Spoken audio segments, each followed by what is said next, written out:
Hay muchas cosas en la vida que deberían estar garantizadas, pero no lo están. Como cuando alguien te dice, ahorita voy, que realmente sea ahorita.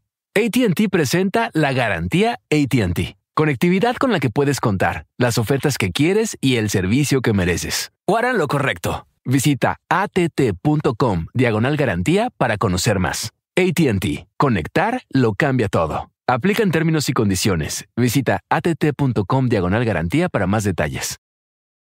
Where'd you get those shoes? Easy. They're from DSW. Because DSW has the exact right shoes for whatever you're into right now.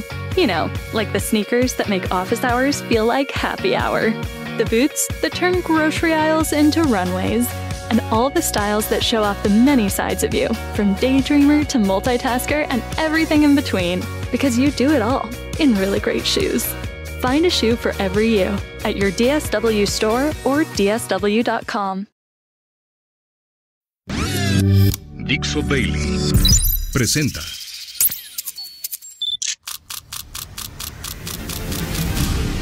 La Vuelta al Mundo en unos minutos. It's a clash between barbarism and civilization. A dangerous world of chaos, death, and destruction. La internacional fascista. Yes, she can. Con Nacho Montes de Oca. Bienvenidos a otro vuelo de El Globo y hoy vamos a hablar de la primera sorpresa del año en el sitio más inesperado, en Siria. Ese país que hace poco se libró de una dictadura y que todos pensábamos que iba a convertirse en un nuevo Afganistán, en otro país regido por un régimen integrista islámico con mujeres cubiertas como si fuesen un muestrario de cortinados. Y sin embargo algo extraño está sucediendo en Siria y con el nuevo gobierno de Ahmed al-Jarrah, el nuevo líder que rige en Damasco.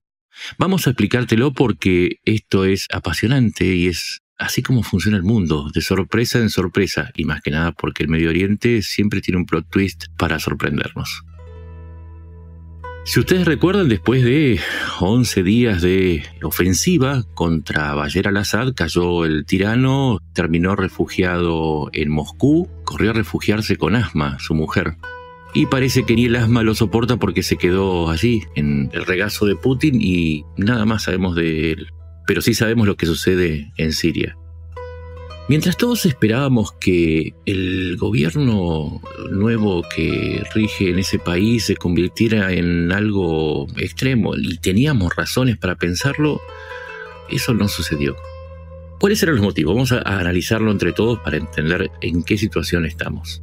Se suponía que, por ser salafistas, los milicianos del HTS, del Hayat Tahrir al-Sham, HTS le decimos porque es más fácil de recordar y de decir para mí.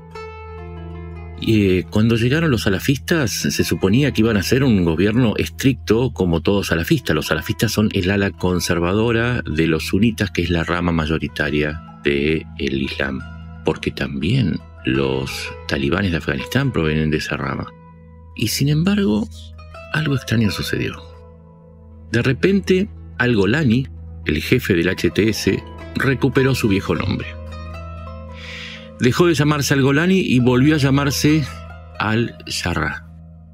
Al-Golani era su nombre de guerra, y este cambio de nombre a su denominación antigua de antes de convertirse en miliciano era el primer cambio. ¿Qué indicaba? Al-Golani representaba a la milicia que luchaba contra al-Assad, representaba a ese mismo hombre que había sido parte de la red Al-Qaeda, a la cual se sumó en el año 2011. Es el mismo líder que pasó luego por el Estado Islámico, que lo puso al frente de la región de Idlib como emir. Lo nombró emir para que comandara esa zona, desde donde inició su avance sobre Damasco. Fue en su etapa de al-Golani cuando resistió a al-Assad, cuando se separó de Al-Qaeda, cuando se peleó con el ISIS y cuando salió con Turquía. Pero una vez que llegó a Damasco volvió a ser al-Jarrah.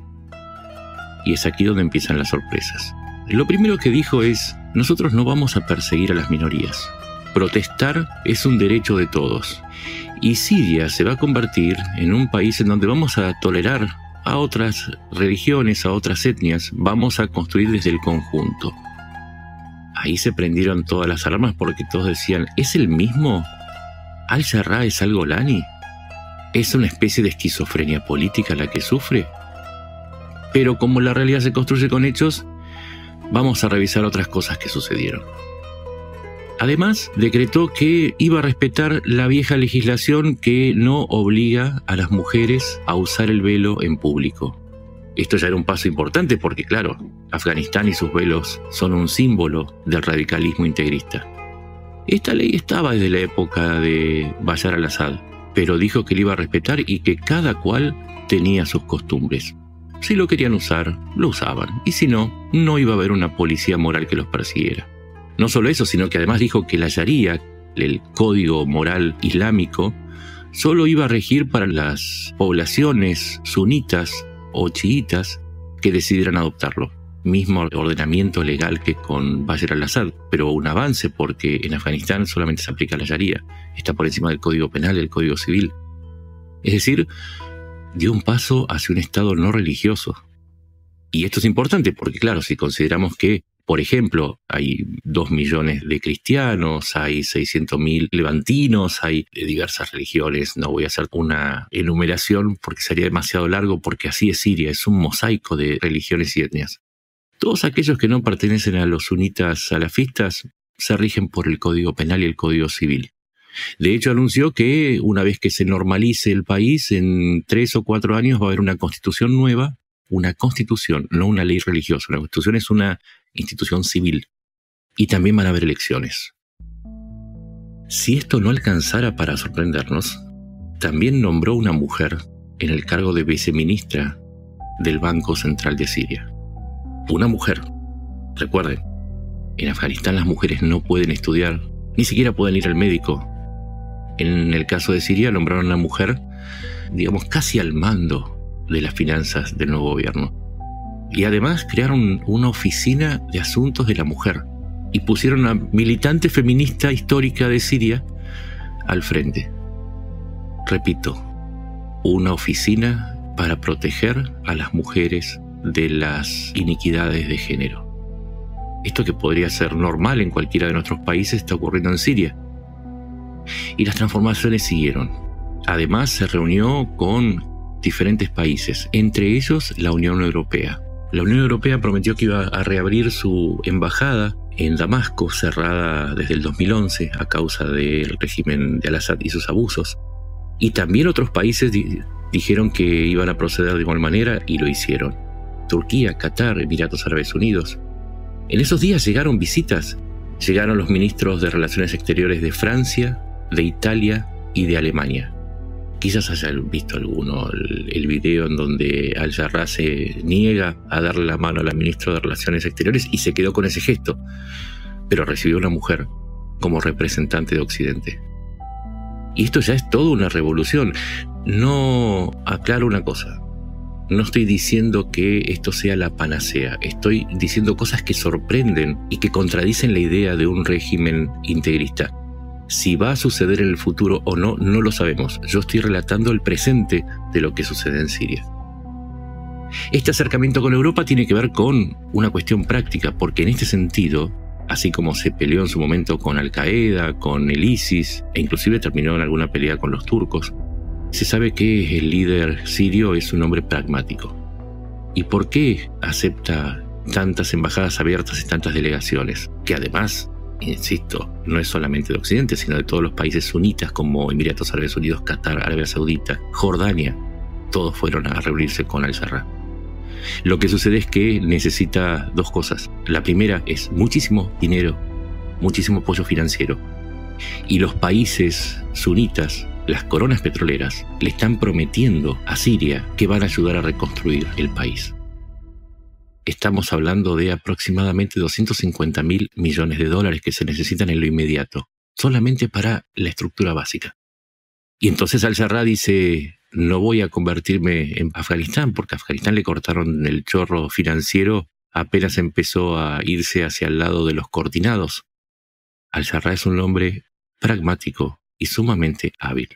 ¿Le creemos o no? No lo sé. Pero también Europa desconfía, pero se reúne. Ya dijeron, nosotros vamos a apoyar a Siria, pero queremos ver los cambios. Por las dudas vamos a ir abriendo las embajadas. Europa tiene otro interés, y es que se frene la migración ilegal hacia el continente. Recuerdo que hay 7 millones de sirios que salieron por la violencia. Hay 7 millones también desplazados internos. Entonces Europa le está pagando, y el intermediario es Turquía, le está pagando a Turquía para que empiece a repatriar a los sirios, a la vez que crean las condiciones para que regresen, tratando de reconstruir todo aquello que fue destruido por ese conflicto que se inició hace ya 15 años. Y Al-Sarraj sabe que para quedarse en el poder tiene que reconstruir y no seguir el conflicto.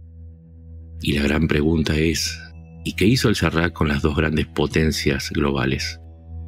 Y acá vamos a ver el pragmatismo. Con Rusia se retiró de todas las bases que había en el interior de Siria y se quedó en 2, en el puerto de Tartus y en la base aérea de la Taika.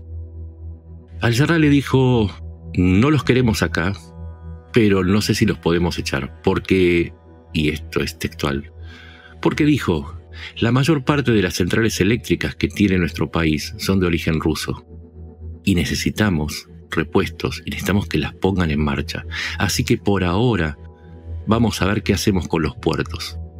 Putin trató de presionarlo y le dijo, no, si vos no me confirmás ahora que me puedo quedar, yo te voy a cortar el envío de granos. Y ahí apareció Ucrania diciéndole, no te preocupes, yo te voy a dar los granos. Y entonces un delegado del gobierno de Siria se reunió con un delegado de Ucrania.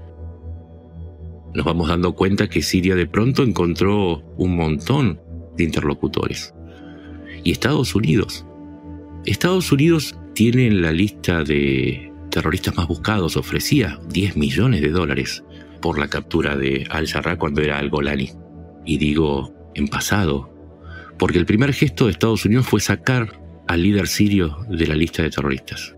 Y además relajó las sanciones contra Siria para permitir que llegue asistencia humanitaria al país.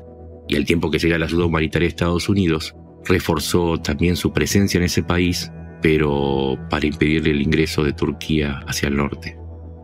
Entonces tenemos un escenario en donde Al-Sarraj está haciendo equilibrio entre las potencias para obtener dinero, para poder quedarse, y haciendo un equilibrio entre sus creencias religiosas y sus deseos políticos, necesidades políticas, mejor dicho. Y vamos a cerrar con un dato que es quizás lo más preocupante, lo que podría arruinar todos estos planes para evitar que Siria se derrape hacia el integrismo islámico. En este momento, Siria está invadida por 4 países. Sabemos que hay bases de Estados Unidos, hay 3 bases, y eso es una presencia extranjera en territorio sirio. Sabemos que Rusia está sin permiso porque se le revocó el permiso se le había dado a Bashar al-Assad, y ahora que está en Moscú no lo puede renovar porque el que está al mando es Al-Sarraj. En el norte hay una parte ocupada por Turquía, que en su lucha contra los kurdos también está todavía luchando en esa guerra interna. Y a su vez se puede decir que, si queremos considerar que hay un territorio rebelde, que es el de los kurdos, la República de Rojava, que controla el noreste del país, y ya Al-Sarraj les dijo, la única solución es que se integren al ejército sirio, que dejen de reclamar independencia y que se sumen a la nueva Siria. Y si no, tendremos que tomar alguna medida, y ahí los turcos van a estar felices de ayudar a Al-Sarraj a derrotar a los kurdos. Y hay una cuarta presencia extranjera, que es la de Israel. Israel aumentó la toma de territorios desde los altos del Golán. Y esto es un enorme problema porque Al-Sarraj sabe que tiene que recuperar ese territorio, tiene que encontrar el modo de que Israel se retire, porque ya están a 32 kilómetros de Damasco. Entonces, si quiere reconstruir Siria, también tiene que reconstruir su integridad territorial, es decir, sacar a los israelíes, sacar a los turcos, sacar a los estadounidenses y sacar a los rusos. Con lo cual, para eso necesita primero hacerse fuerte, y para hacerse fuerte primero necesita apoyo, y para recibir apoyo necesita ser un gobierno que no continúe con las mismas condiciones que dieron lugar a la guerra civil siria. Y es entonces que entendemos por qué no reconocemos muchos a ese señor de traje occidental, de trajes hechos con sastre, de barba cuidada y de peinado si se quiere, muy prolijo, nada que ver con el miliciano que derrotó a Bashar al-Assad. Hoy parece, si se quiere, en algunos aspectos, incluso más avanzado que algunos países europeos en donde todavía las mujeres ni siquiera tienen una oficina que las proteja. ¿Esto significa que es un país que corre hacia Occidente? No, es un país que necesita ayuda. Es un país que, y ahora sí vamos a ir cerrando porque es extenso este tema, pero aunque apasionante, es mucha información. Es un país que necesita encontrar aliados. Ya salió con Turquía, se está aliando con los sunitas, las potencias petroleras, sabe que tiene que recibir ese apoyo para frenar a Irán. Y la última novedad, Irán no va a volver en tanto esté al-Jarrah, y eso le interesa mucho a Occidente y le interesa mucho a los sunitas.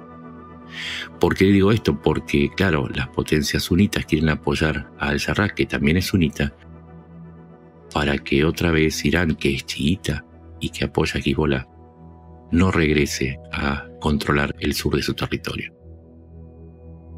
Es un mosaico tremendamente fascinante si uno se adentra en los detalles.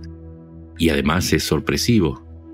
Cualquiera de ustedes, cuando empezó a escuchar este podcast, seguramente habrá dicho: ¿no hay un gobierno como los talibanes en Siria? ¿No era que eran integristas, que eran fanáticos? Sí, quizás eran fanáticos bajo al-Golani, pero bajo al-Jarrah están tratando de buscar una moderación que les traiga los fondos y que termine la guerra civil que tanto destruyó a Siria. Mi nombre es Ignacio Montes de Oca, esto es El Globo. Me puedes encontrar en X, en @NachoMTEO o en Blue Sky como Nacho Montes de Oca. Y hoy trajimos una historia que, además de fascinante, quizás traiga la esperanza para que Siria encuentre el camino para la paz y el desarrollo. Nos encontramos en la próxima. Gracias.